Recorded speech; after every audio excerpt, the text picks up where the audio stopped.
Well, Mr. Secretary, 8 years. 8 years ago, you were a candidate for President of the United States, and also, although you were unsuccessful in being nominated and elected, you've been incredibly successful at being head of one of the most important and expansive programs in America, the U.S. Department of Agriculture, with all your overseas operations, all your research, all your rural economic development, all your poverty programs, commodity programs.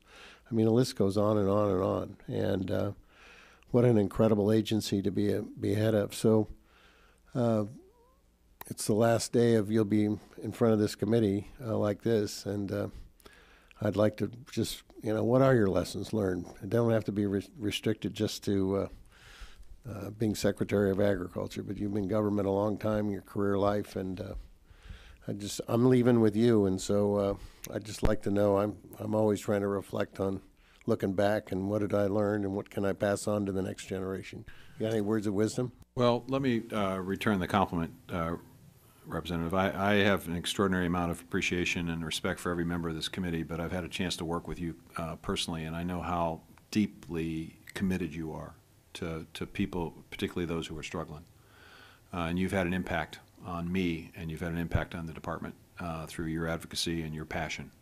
And I will tell you that regardless of who takes your spot in Congress, this body will miss you and miss your voice. But many lessons, starting with what an incredible department it is. It is an underappreciated department, not in this committee, but in this town.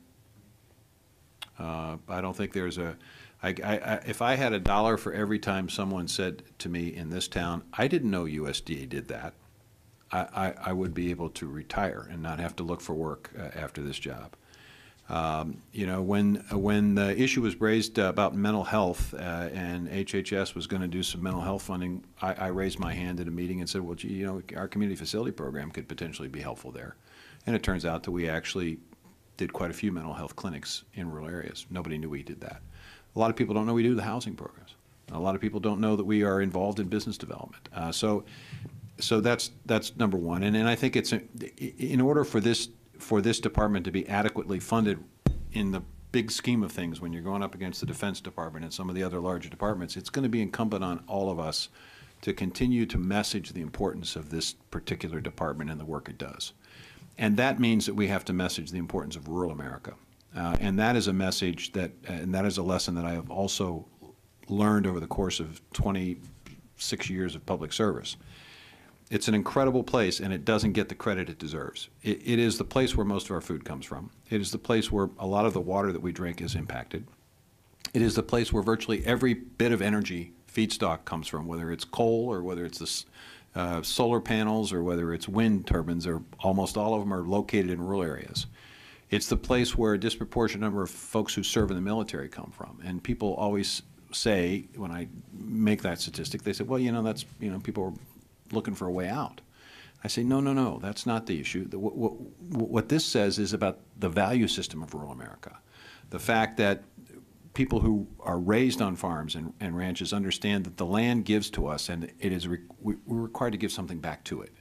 And that value system of giving back to something that's valuable is just in the bones of the people who are raised in rural areas. And so when they look at this country and this country gives them extraordinary opportunities, they say, hey, I got a responsibility to give something back. So it is important, these programs that we're talking about, whether it's rental assistance or business development or whatever it is, it's important for rural America to get the respect it deserves. And that's been a frustration of mine in terms of this job, is that it's really, really hard to crack sort of the media of today, which is all about glitz and glitter. And this place in rural America, it's about the heart and soul of this country. And it doesn't get the credit it deserves. And these hearings give me and you, us, the opportunity to focus the attention for just a brief moment. I just respect anybody who's on this committee because you understand this. And then the last thing I would say, I mean, there's lots of things I've learned, is that it breaks my heart that we have this conflict within agriculture.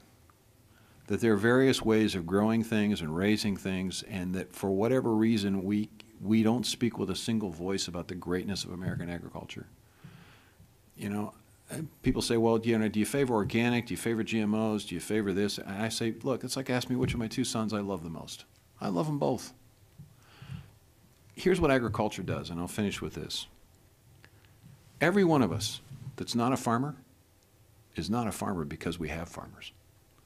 We've delegated the responsibility of feeding our families to a relatively small percentage of this country. If you look at 85% of what's grown in this country, it's raised by 200,000 to 300,000 people. That's less than 1/10 of 1% of America.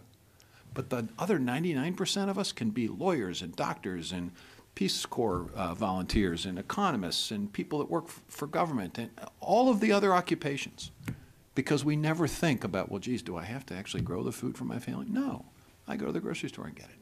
So I'm free to do whatever I want to do with my life. That is an incredible freedom that we take for granted in this country. It is not true in most of the countries in this world. And then when we go to the grocery store, we walk out of it with more money in our pocket as a percentage of our paychecks than anybody else in the world. So we have this incredible economy that's consumer-oriented that allows us to buy stuff. It's unbelievable. And rather than being criticized and criticized and demonized at times, we ought to be celebrating these people, in my view.